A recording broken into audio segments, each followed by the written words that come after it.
ঘুম আসে না মা।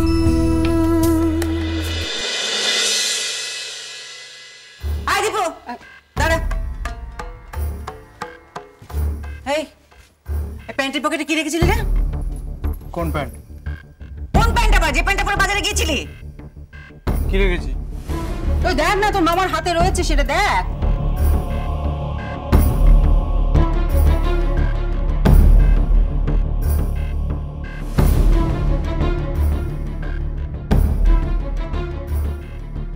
আশ্চর্য ব্যাপার, ওতে কি এমন ছিল যে দীপু অভাবে? দাঁড়াও জজ সাহেব,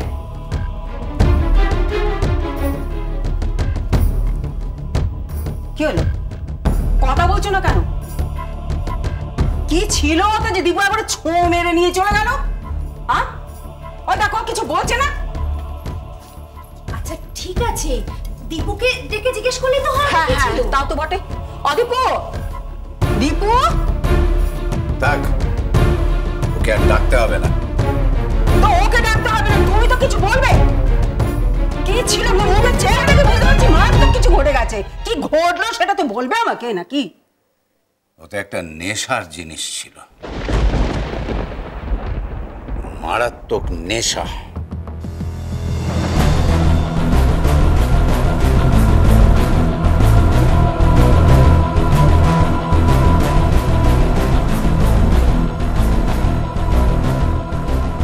নেশার জিনিস, একটা মারাত্মক নেশা, আর দীপু এই নেশাটা করে। তুমি তুমি কেমন মা যে মা হয়ে তুমি বুঝতে পারোনি? নেশার জিনিস মানে? এ আবার কি নেশা? ও আমি তোমাকে বোঝাতে পারবো না মমতা, কিন্তু দীপু কি করে এই নেশায় অভ্যস্ত হয়ে উঠলো আমি তো কিছুই বুঝতে পারছি না।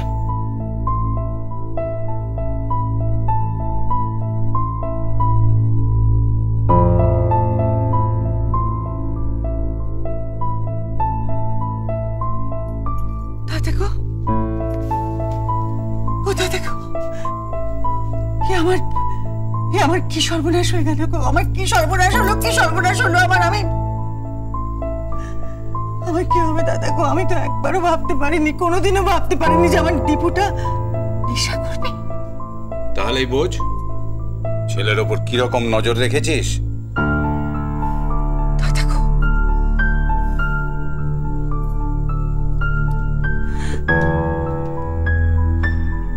আমি তো ভেবেছিলাম যে তোমাদের এখানে আছে, তোমাদের দায়িত্বে আছে ও।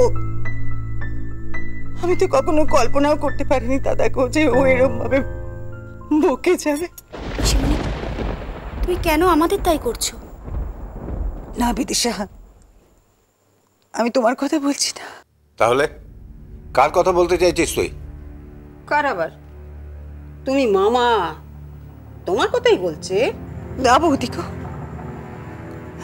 আমি কারোর কথা বলছি না। আমারই ভাগ্যের দোষ, আমারই ভাগ্যের কথা বলছি আমি, আমার নিজের কপালের দোষ। তোমাদের কথা আমি বলছি না বৌদি গো।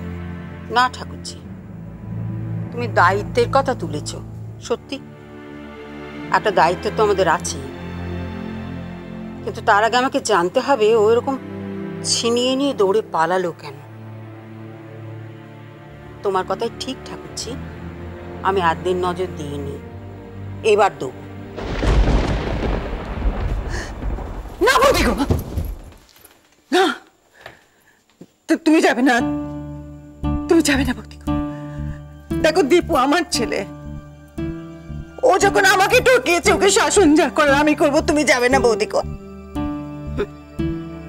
না ঠাকুরজি, শাসন যদি করার হতো তাহলে তুমি একদিনে তা করতে, সেটা যখন করোনি তখন আগে আমি একটু কথা বলবো, ওর মুখ থেকে আমি সত্যি কথাটা শুনতে চাই, তারপর তুমি যা করার।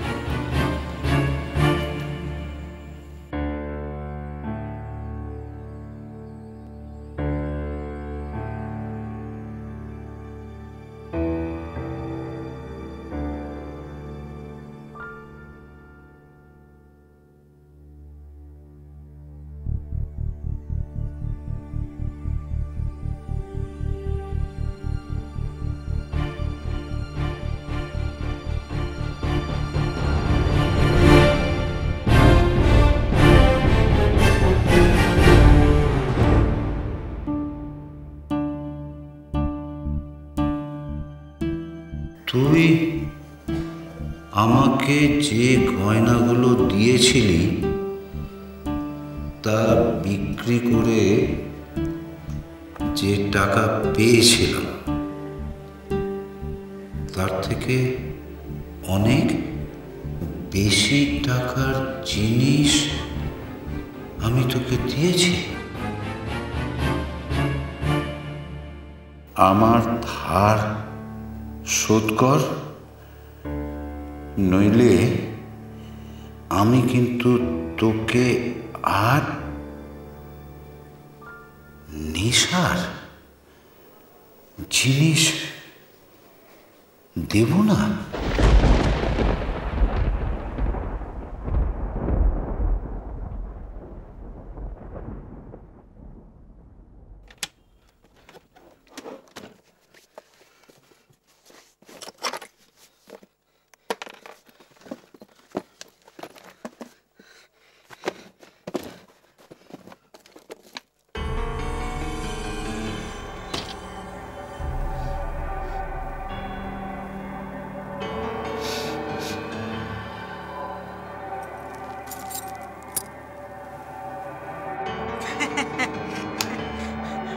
পাউডার মামি, পাউডার শুকে দেখো, শুকে দেখো।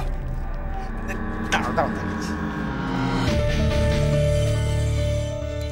এই দেখো, ওই আমরা গায়ে পাউডার মাখি সেই পাউডার, একই ভালো পাউডার।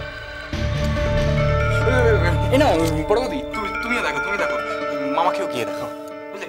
যাও যাও যাও, দেখো দেখো। পাউডার যদি হবে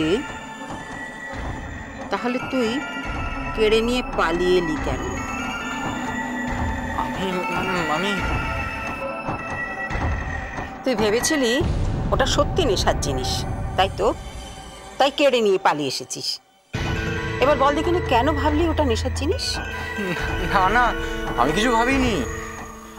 আমি তো জানতাম ওটার মধ্যে পাউডারই আছে।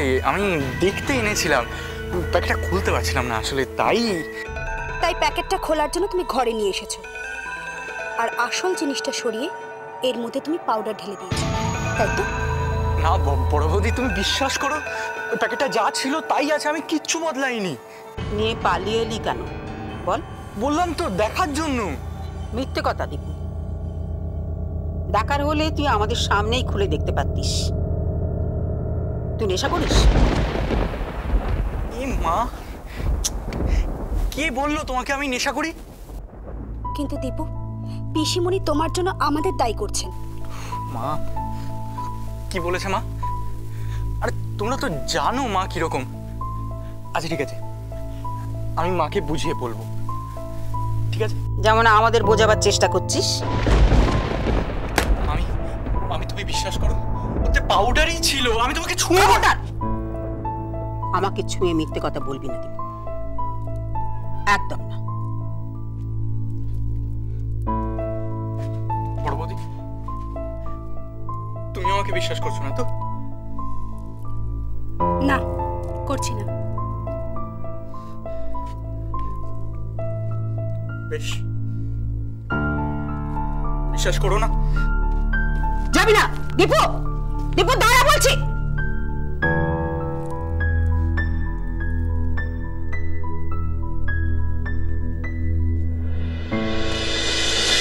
তোমায় ছাড়া ঘুম আসি না মা। চলো চলো চলো চলো চলো পাল্টাই।